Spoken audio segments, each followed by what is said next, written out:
Mahigit 100 pamilyang apektado ng baha sa Parañaque. May unang balita live si Bam Alegre.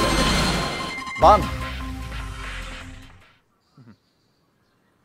Van, good morning. Isang compound nga dito sa Parañaque ang palagi napeperwisyon ng baha dahil ayon sa mga residente, wala raw silang access sa drainage. Mas peligroso ito lalo na kapag masama ang panahon dahil sa banta rin ng iba't ibang mga sakit. Hindi gaanong umulan sa magdamag, pero ganito ang baha dito sa Pascual Compound. Dito yan sa Barangay San Antonio, Parañaque City. Tinatayang 120 na pamilya ang apektado rito ayon sa presidente ng kanilang komunidad. Pahirapan pumasok ang mga mag-aaral sa umaga. Kailangan pang ihatid at maitawid dito sa may baha. Ang tubig, tenga dahil walang malusutan. Kadalasan bumabaho pa raw.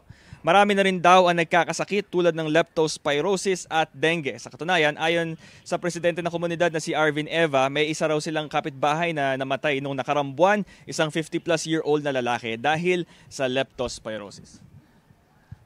So Evan, ito yung sitwasyon dito. Ito yung mismong papasok ng compound. Whether umulan o hindi, may baha. Lalo na kapag ganito na maulan, ito'y tumataas pa raw. Tapos dito naman sa area na ito, meron silang parkingan ng mga bota dahil way of life na nila. Ito may mga pangalan pa nga, parang babalikan na lang nila. So nakipagkonsultasyon na raw itong komunidad sa city level na huling meeting daw nila was last Tuesday sa isang konsehal, sa Senro, pati sa city engineer, and ang kanilang dialogue hahanapan daw ng way na magkaroon daw ng lusot yung tubig para magka-access sa drainage at magkaroon din daw ng plano dito sa lugar. Ito ang unang balita mula rito sa Parañaque. Bam Alegre para sa GMA Integrated News.